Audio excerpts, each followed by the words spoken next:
Thank you. I just thought about that, but that's fine. Had a bunch of ideas I wanted to kind of hash out. Like this weekend or something? No, just tonight instead of normal game night.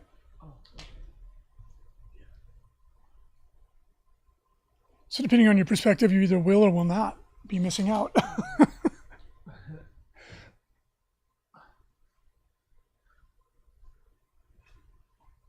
Hello, everybody. If you can hear my voice, call out.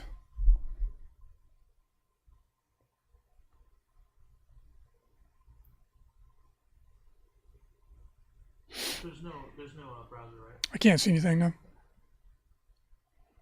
I'm blind, Pablo.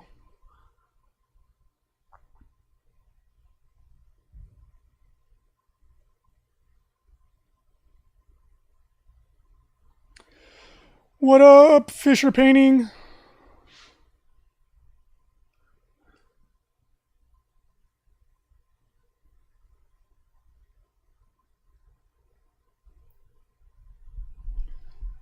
What's up, John? What's up, Ben? Am I ready for next week? Ben, you're coming in. You're flying in on Friday, right? Friday night? Is that Mr. Mortex? Is my calendar notification incorrect? What up, Next Level Painting? How y'all doing?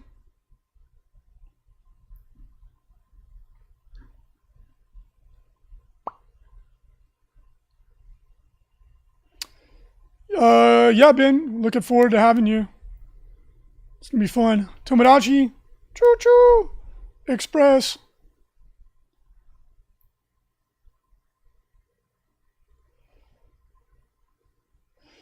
Greg James Nunez Jr.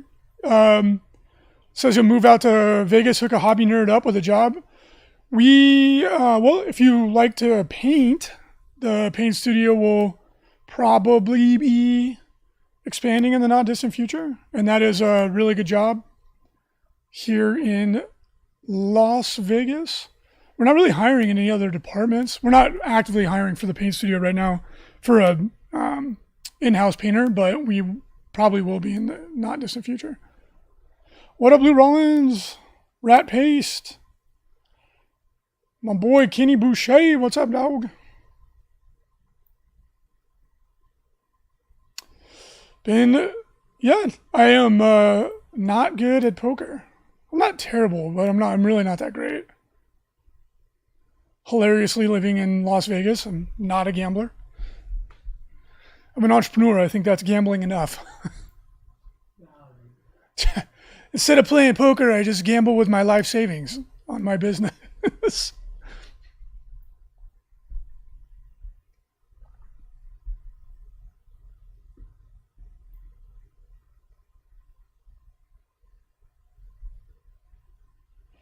Ahoy hoy! Black Rage Red Thirst. I wonder if he plays Blood Angels.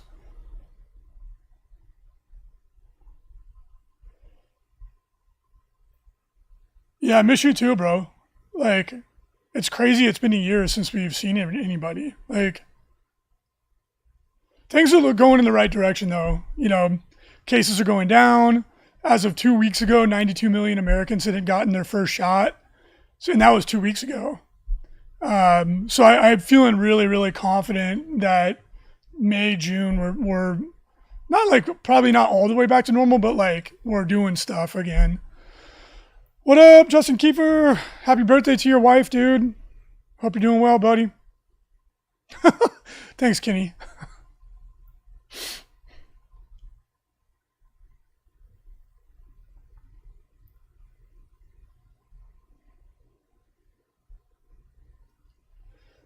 Yeah, Lou. It's funny at this point. I'm not even. It's not even that I want to go play games. Obviously, I do. It's that I really just want to see everybody. Like at this point, the games, I'm just like, whatever, dude. I just want to see my friends. Like this has been a long year.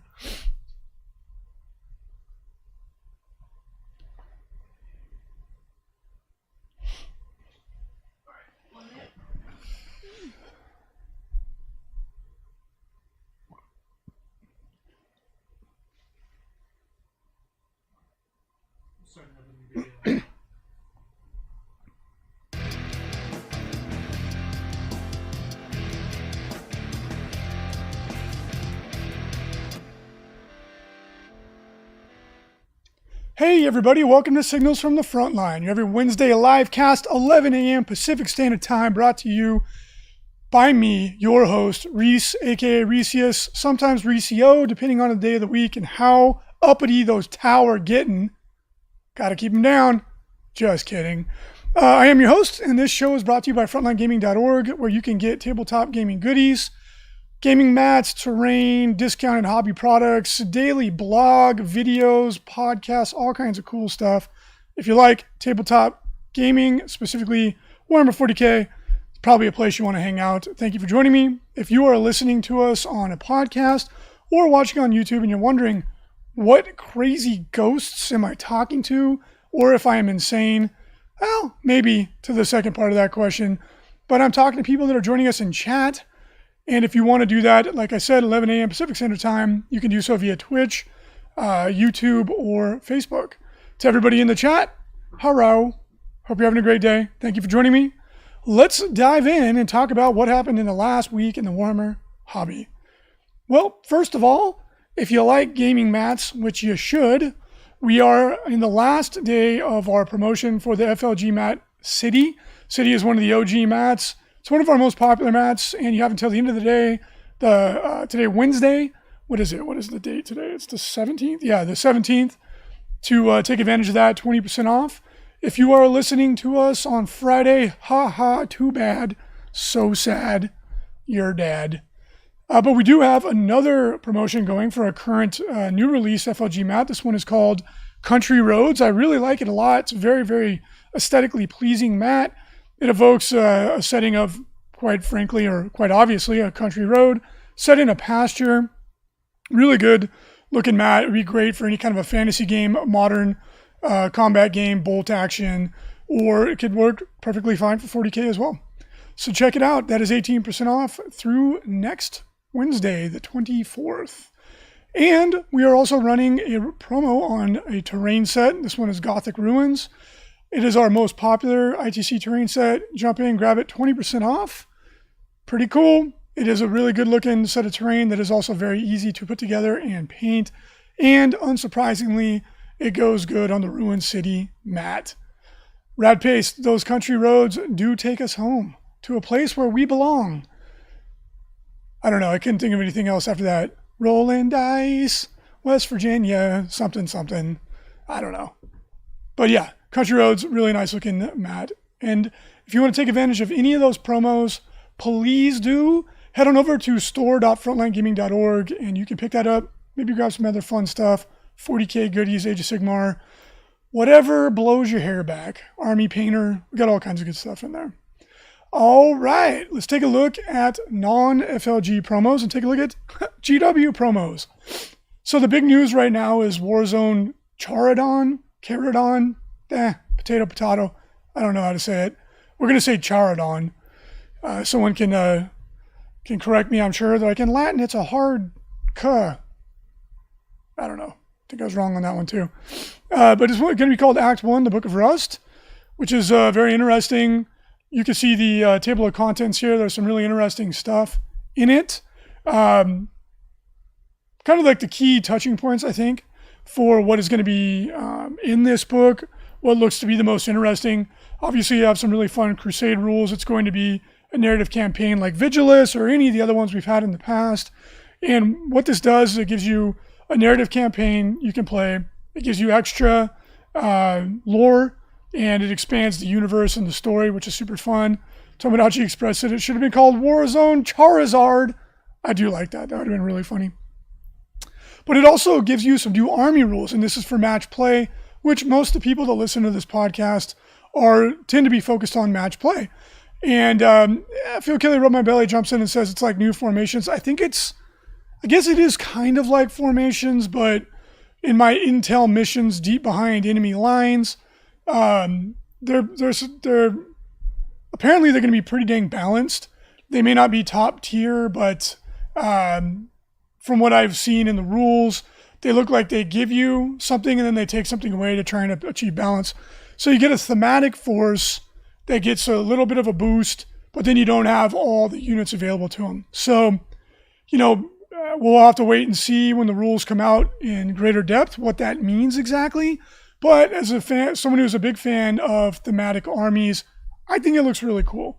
Tomodachi Express says, for example, in the AdMech version, in their thematic army, which we were previewed on the Warhammer community page today, you don't get any Scutari, which is a bit rough, but it sounds fun. And I think you hit the nail on the head there, Tomodachi Express, in that it's a different way to play the game. It's giving you variety. It's hopefully giving you enough tools to make that thematic army competitive enough that you'll want to take it, which, I mean, that's great in my opinion. I love thematic armies. And Scutari are widely considered to be the most powerful part of AdMech right now. So not getting those is a pretty big nerf or balancing effect, depending on how you want to look at it. I think it's really cool. I love having different ways to play the game. For me, thematic armies, like with what we saw with Dark Angels, is just, it's a home run, right? Like, that to me hits all the right notes.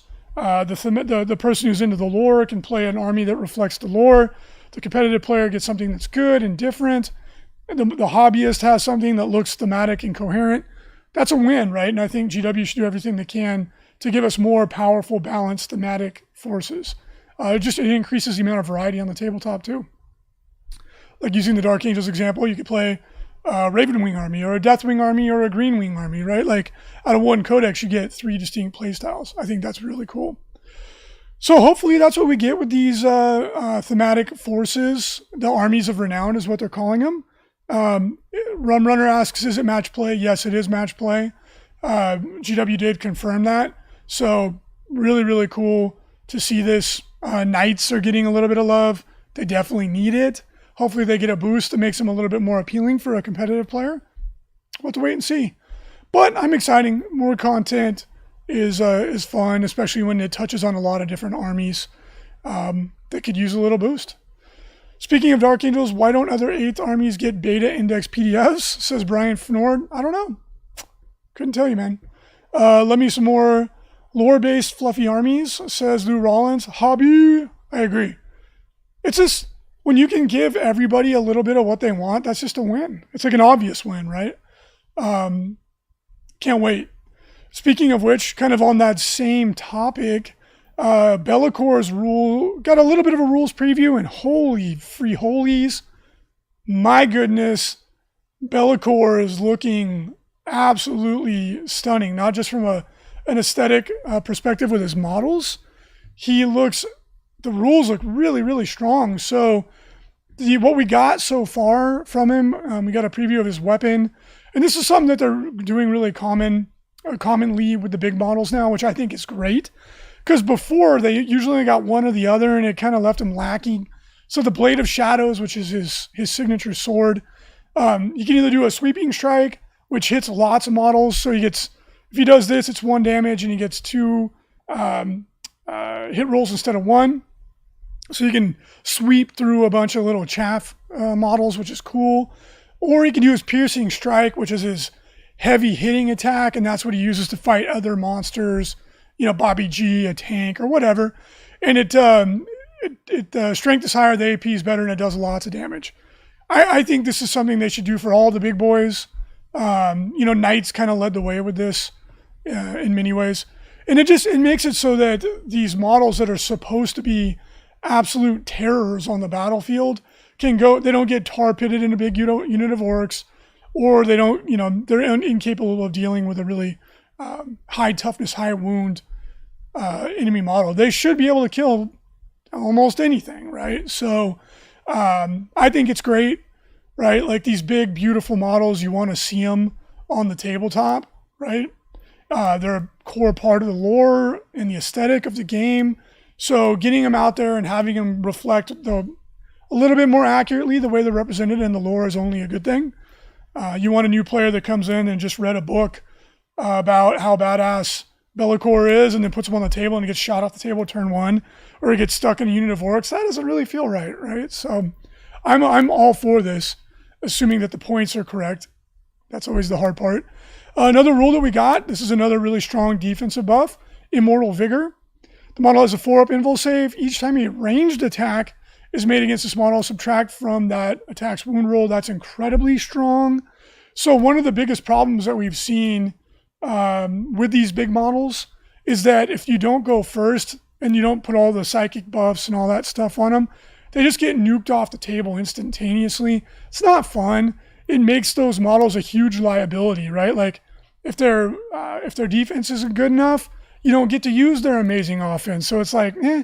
And one of the problems with before too, especially with like Magnus, it's like if you go first and you juice him up, he's too hard to kill in some instances, and he could kill your whole army. That's not fun. But if you go second, he's really squishy and he gets annihilated. There has to be a middle ground there. The real problem is the I go, you go format of 40K. It's an inherently unfair system at the scale that you play the game at. But if GW ever changes that, is anybody's guess. I wouldn't hold my breath. But I don't know. I wish they did. I think the game would be a lot more fun if it was a little bit more of an alternating activation setup. But it is what it is for now. Let's take a look at his last buff that we've been previewed, which is called Shadow Form. Each time an attack is made against this model, your opponent cannot reroll the hit roll. Each time an attack is made against this unit, subtract 1 from the attack's hit roll. So this is some of the most powerful defensive buffs you can get. So you're -1 to hit, no rerolls, which massively mitigates a -1 to hit, right? And you're -1 to wound with a ranged attack, and he has a 4-up invul save. So this guy is beef supreme, like really, really going to be difficult to kill, especially from range. So his points need to be appropriate. He looks like he hits like a truck. I love it as long as he's not too cheap. But then again, you can only ever take one of them. So it's not the end of the world. I'm excited to see Be'lakor on the table. Hopefully he's, as I've been saying, pointed appropriately. But he looks extra beefy with sour cream and a side of guacamole. Can't wait. Can't wait to get this guy on the table. And the model is amazing. Tomodachi Express says he just needs transhuman physiology. I think he's good. I don't think he needs transhuman physiology. I think the big question is whether he's T7 or T8, because that's a really big break point on the toughness scale. If he's T7, I think he'll be manageable. If he's T8, he's going to be real beefy. Beef and cream, says Anthony Odell. Yeah, beef and cream. That sounds like some strange British dish. Oh, give me the beef and cream. Maybe a Lord of War or a Supreme Command, says Chuck Crow in the chat. Yeah, they did kind of insinuate that he might be a Lord of War, which would be appropriate. Looking at his stats, it certainly seems that way. But, we'll have to wait and see. Tomodachi Express, he looks like a Supreme Commander. Yeah, totally. In the lore, he's the OG Demon Prince. In Age of Sigmar, he crowned Archeon. In 40K, you know what I mean? Like, it would make sense for him to be a Supreme Commander of a Chaos Undivided force. And we haven't really seen that rule get utilized very much in 9th edition, the Supreme Commander rule. So I totally think Be'lakor could be a prime candidate for a Supreme Command unit for Chaos Undivided. Phil Kelly Rub My Belly says he's a Brit and he's mildly offended by the food reference or by my terrible accent. Or both. Greening says he's smaller than the Greater Demons. Well, he was prior. The old Be'lakor model is still one of my favorite sculpts. It's brilliant, but it's just really small. This one looks like he's going to be on par with a Bloodthirster or something. He's going to be huge. Lou Rollins says the Supreme Commander of Chaos Undivided would be cool. Yeah, I could totally see him being that, because that would align with his lore. A toad in a hole is another British food. Yeah, there's some weird names for British food. We don't need to go into all of them, but definitely some strange ones. All right. Well, enough about Be'lakor, because he looks amazing, and I'm sure everyone is excited to see him on the table. Let's take a look at the second to last Warhammer Underworlds warband that was revealed. And this one, his name is Mir Kanan, and he is of the Oziark Bone Reapers. So this whole season of Warhammer Underworlds warbands, I'm buying every single one of them. They're all so cool. I've already got Karga's Ravagers. I've painted up 2 of them. I love them. I love the new Chaos Warrior models. They feel like so hardcore Conan, just so good. There's so much character. And now that they're not limited to being on the square bases like you had in Fantasy, they can be ultra dynamic and they've got weapons everywhere. I absolutely love these models. They're all push fit. I know not everybody is into the push fit. I love them personally because they're so easy to put together. And the colored plastic, that's something I hope GW does more and more and more, because it just makes it super easy to put them on the table and go. Like if you're a D&D player or whatever, like you can already go, oh, the red guy or, you know, the green guy or whatever when you're trying to differentiate models, which I don't actually play Warhammer Underworlds. I've heard it's really fun. We use them for like D&D and stuff like that. But this model, so brilliant. The design characteristics of it are spectacular.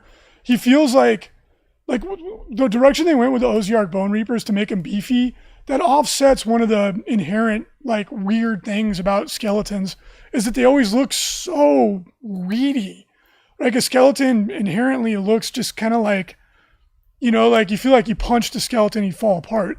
And so GW has gotten around that by giving him cloaks and armor and all this stuff to beef him up. But then with the Ozark Bone Reapers, they were just like, we're going to put bones on bones, yo. And the end result is a really unique, very like intimidating, fleshed out looking model. I love them. And the aesthetic going on is very Necron-y, as a lot of people in the chat have said. I totally agree. They're like fantasy Necrons, which I think is great.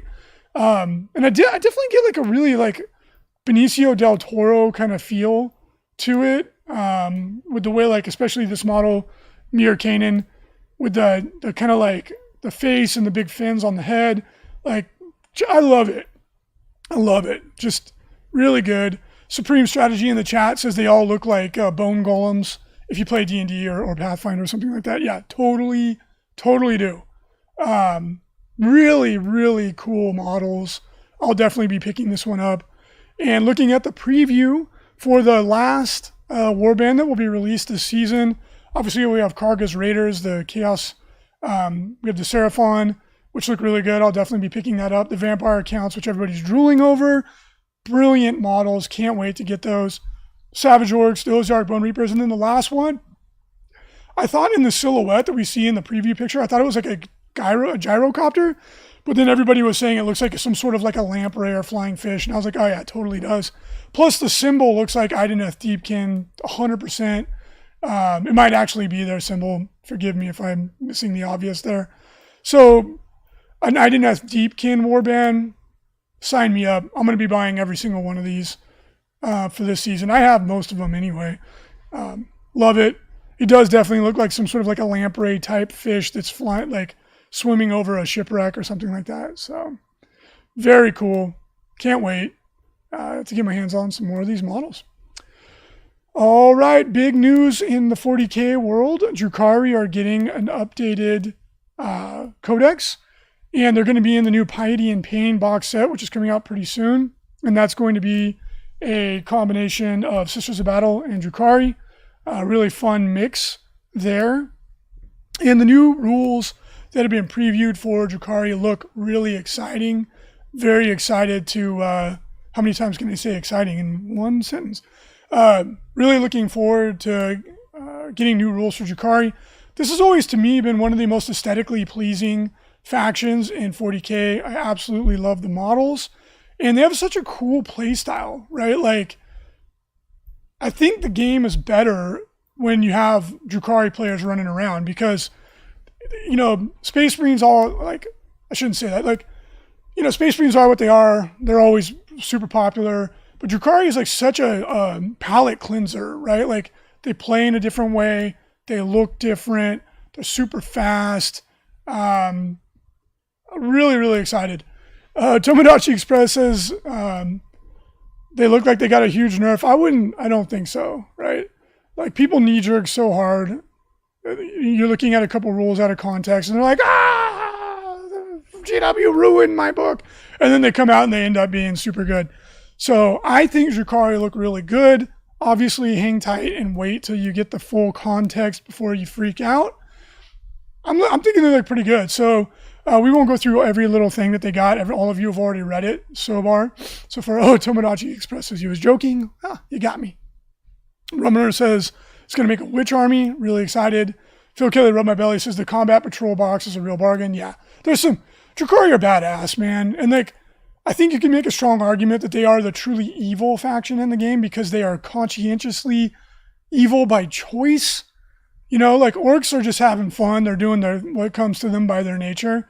They don't even see themselves as bad guys. They're happy, right? Chaos, they got I don't know. Some of them are evil. Some of them got a raw deal. They could almost be cast as a somewhat tragic faction. Tyranids are just eating stuff, right? Necrons have feelings now, so they're not even on the docket. Drukhari are like, we're evil because we like it. That's pretty bad, you know? So they're kind of the heel of the 40K universe to a certain extent, and they like it and they look good doing it. So I've always enjoyed that about them. But they have some really cool stuff. Cableite Trueborn are coming back. That's exciting. I know a lot of people felt like they got a raw deal when they didn't, when they got dropped out of the codex, and they look ridiculously good. They hit on 2s and they can never get a -1 to hit. That's savage. If they could still pack 4 blasters like they used to, they're going to be really good. But the rule that really stands out is the raiding force rule, and this is the one we'll talk about here. If every detachment in your army is Drukhari, a Drukhari patrol detachment, change the combat cost of those detachments to 0 CP. This is really good. This is real good. Take it from me to you. This is solid. And it's very thematic. Really, really, really like this kind of rule. As we were talking about earlier with the Armies of Renown and Dark Angels, give me more of this sort of thematically powerful type of rule in the game. Games Workshop, please keep it coming. So you have to take one. You have to take one detachment each of Cabal, Witch Cult, Homunculus Coven, what we had in the past. But now you don't lose any CP. It's really good. Really, really good. Can't wait to see what people do with that on the tabletop. So I love it. Can't wait to see it. I think if you're a Drukhari player, you should be excited. And we'll see. We'll see as we get more rules. All right. If you wanted to get your hands on a FLG 40K Events Express Pass, you have not even a week. We're coming down the last days that these will be for sale. They're almost all gone. And we are going to pull the plug on this on Monday, this coming Monday, which is the 22nd, I believe, of March. So this coming Monday is the last day to pick up a FLG 40K Express Pass. So what is it, in case you haven't been paying attention? This is a discounted pass that gets you entry into any 3 40K events of your choice between now and the end of next year. So not the end of 2021, the end of 2022, right?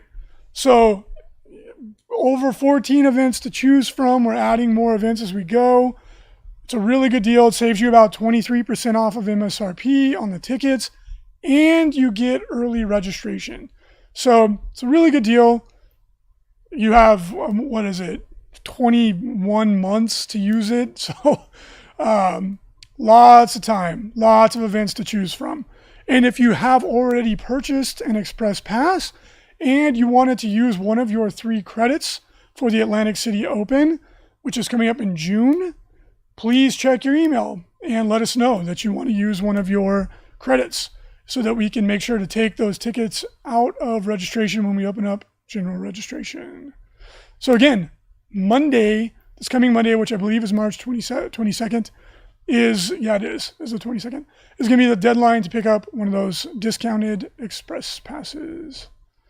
All right, Atlantic City Open 2021. So looking really good to go. We were not sure it was going to happen. Like, obviously, COVID is a thing we've all been enduring for this past year, but thankfully cases have been going down steadily. As of 2 weeks ago, 92 million Americans had gotten at least their first COVID-19 vaccine shot. And that was 2 weeks ago. And then they've been increasing in the efficiency at which they're getting them. Several of the staff here have already been vaccinated. So it's like, I'm not an expert. I could be wrong. Take everything I'm saying with a grain of salt. But we're looking good. It looks like we're coming towards, I feel like the light at the end of the tunnel we can see it. So we feel confident that we can open up registration for Atlantic City Open, which is in June. The current administration had said that the plan is that every American should be vaccinated by May if they choose to do it. Don't know why you wouldn't, but that's each individual's free to do what they want. So we're looking good, right? We've been in close communication with the administrative staff there in Atlantic City, which is located in New Jersey, and everything's looking good. Now it's going to be extremely restricted for health and safety reasons, which is totally reasonable. The well-being of our attendees is our number one concern, and if we have to pull the plug on the event, we will. We've done that for every event since COVID hit, but I feel cautiously optimistic. So if you are interested in going to the Atlantic City Open, again, it's in June. The resort that we're at is gorgeous. It is beautiful, and obviously June is a great time for a beach vacation. Hope, fingers crossed, it'll be safe, that we can do it safely and all that. We're going to be extremely social distancing. All the tables will be at least 6 to 9 feet apart. Mandatory masks, mandatory temperature check. We're asking anybody that wants to go participate in these kind of things, please try and go get a vaccine. If not for yourself, for other people. Even if you don't, if that's not your deal, it could be helpful for other people. So consider it if you're planning on engaging in any kind of social activity. So we feel good about it. Now, of course, we're going to have a super robust refund policy. We are putting in the contingency that we want everybody to be crystal clear that the event might not happen. If health and safety officials tell us we can't do it, we're not going to. But I'm feeling pretty good right now. I'm an optimist. I always try to look at the glass half full. So, that's me, but I'm feeling good. So keep your eye open. We're going to be opening up registration for that at the end of the month. Because it's going to be much smaller than it could be. This event could be almost LVO big, and I think it will because of where it's located in time, not this year. So the tickets are probably going to sell really quickly because we have a pretty strict limit on how many people can come. If cases keep going down, and as we get closer, we'll open up more tickets. But for now, we're planning on it being a pretty, reasonably sized event, what we can do safely. Safety is the number one priority with this. So if you do want to go, we recommend you grab those tickets right away when they become open for registration. And we will have a very robust refund policy. Your money, you can roll it over to the next year's event. You can turn it into store credit, or you can get a refund with a very small service fee that we'll take off because to help offset the labor cost involved. Whew. I'm hopeful. I'm hopeful that we're almost done with this endurance, just crappy situation that we've been in. Hopefully. All right. One last promo. We do have a sale going on now on Tundra mats. FLG mats, Tundra and snow-covered Tundra are really popular. Very cool, very unique looking mats. If you want to get one, jump on in the web cart. 21% off, and that promo will be going for the next 2 weeks. All right, let's take a look at the ITC rankings. As you can see, people around the world are starting to play. The situation is different in every country, in every state in the United States. And it's cool to see people being able to participate again. Be safe, be smart. Points aren't worth yours or somebody else's, health and well-being. But just looking at the activity that's going on, people are starting to come back out into the daylight from out of the caves. Let's take a look at the top 5 in the 40K ITC. Ryan Snyder is currently in first place, followed by Sean Rodriguez. David Ozawa is in third, Nathan Fennell in fourth, and Jamie Pirozolo is in fifth. Where are all my Icelandic players at? You got to get back in there, guys. That was fun with me trying to say all your names. Let's take a look at the hobby track for 40K. Current top 5, Rick Hill, followed by Sean Nasto, James Weston in third, Nick Hendricks in fourth, and Rich Mahoney in fifth. Current top 5, Age of Sigmar, Anthony Trentinelli still in first place, followed by Nate Trentinelli. I would imagine that they are related in some way. Dennis Brabazone in third, Jared Neiman in fourth, and Lions Canino in fifth. That is a really cool name. Wish my name was Lions. Let's take a look at Kill Team. Current Kill Team top 5. Clearly, we've got some Spanish-speaking countries that are getting back in the action, which is very cool. Alvaro Lorenzo is currently in first place, followed by Adon Gunak in second, Ace KT in third. Ace is another killer first name, if that's real. We got Saul Perez Nunez in fourth and Pedro Lopez in fifth. It's good to see our Spanish-speaking comrades getting out there and getting out and get some games in. You know, Kill Team's really popular in Spain. Coming back to normal, little step by step. God, I can't wait. So sick of doing nothing but going home, coming to work, going home, coming to work, going home. It's like, just like everybody else. Everybody else is in the same boat. So if you are watching a visual version of the show, ooh-wee, take a look at some of these awesome pictures from the FLG Paint Studio. Got a lot of Age of Sigmar and Warcry commissions we've recently finished. I love the Warcry models. I have almost all of them. Really, really, really cool. Rum Runner in the chat asks, they're going to be an ITC Warcry rankings? I mean, we definitely could. Is there Warcry? I've read the rules. It seems like it's kind of like a more for funsies game. Like, that doesn't mean you couldn't play it in a tournament.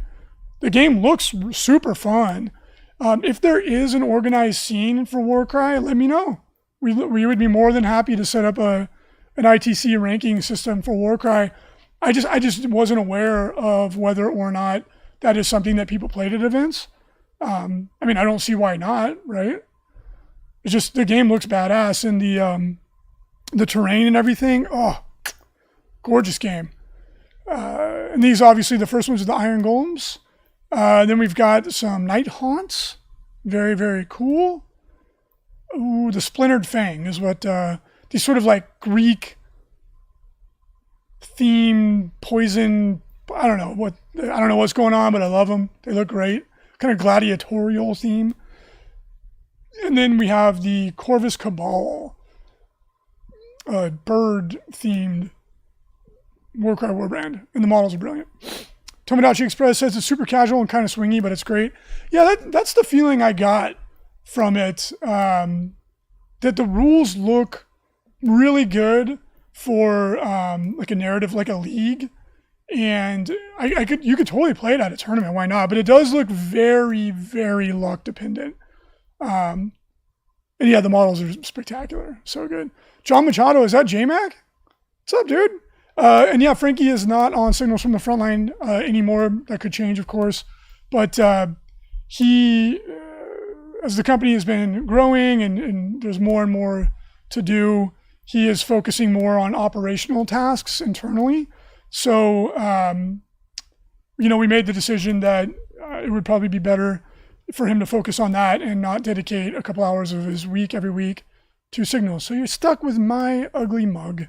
Sorry. What's up, J-Mac? How's the baby? How's everything going? How you doing? Hope everything's going well. Congratulations on the new house. That's exciting. Buying a house in California is quite the accomplishment. Not very many people can do it. I was just looking at a map on what the average income to buy a home in different parts of the country. In San Jose, California, which is like, that's Silicon Valley, the median income to afford a home is $250,000 a year. $250,000 a year to buy a normal house. What? It's so nuts. Like in Vegas, it's like 60 is like the median income to buy a home. Like that's reasonable and normal for a normal person. It's insane. Yeah, Tomodachi Express, Hawaii is, I think, second. It's the second most gnarly. But Hawaii, it kind of makes more sense because there's limited space. Like my cousins live in Hawaii, and she's a professor at the university, and he teaches at the high school, and they were able to afford a home, but if they hadn't moved there like 10 years ago, probably not be able to. But California is nuts. It's a wonderful place to live, but it's nuts. Yeah, Tomodachi, you got to ship everything out to Hawaii. Yeah, it's a challenge, and it's hard to see family too. Like, I would love to go see my family out there more frequently, but flying out there is quite a to-do, and vice versa to come back to the mainland to see everybody. Kool-Aid says, got a stimmy check. Time for some new mats. Well, thank you for your business. We really appreciate it. Then you got to get the Maui milk at $5 a gallon. Yeah, that's true. The milk in Hawaii is crazy expensive. Probably because they have to ship it out, and it's probably hyper pasteurized too, so it doesn't go bad on the trip out there. Anyway, thank you everybody so much for joining us for Signals from the episode. Signals from the Frontline, episode 727. Hope you enjoyed the show. Appreciate having you join us and chat with me while we talk about the news for the last week. Everybody have a great week. Again, if you want to take advantage of any of those promos that we got going on, please do so. And if you want to get an FLG Express Pass, you have until Monday. If you want to go to the ACO, again, we don't know if it's going to happen or not. We feel very confident that it will, in a limited and very safety-conscious fashion. Keep an eye open for those tickets. Those will be going up for sale at the end of the month. Thank you for joining me. Have a great week. Talk to you next week.